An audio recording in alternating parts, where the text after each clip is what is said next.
I've been attached with the feeling of now waking up with you by my side.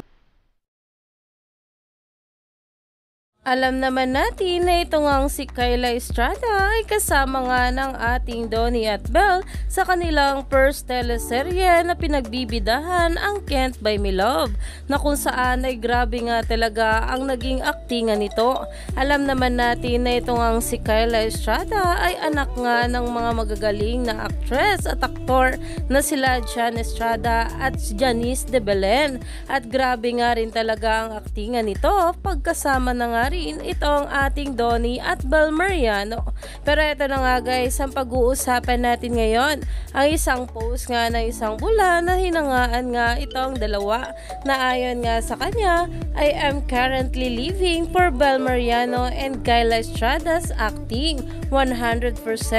na kung saan ay talaga namang nai-repost nga ito ni Kyla sa kanyang Twitter account, na ayon nga sa kanya proud of you sis with red heart pa, at nakatag nga rin dito itong ating Belle Mariano. Grabe nga rin talaga ang paghanga ng mga kapwa-artista sa ating Belle Mariano pagdating sa aktingan, at ganoon nga rin sa ating Donnie Pangilinan. Kaya naman stay tuned lang tayo for more update kila Donnie at Belle sa mga susunod pang ayuda, dahil marami pa talaga silang papatunayan.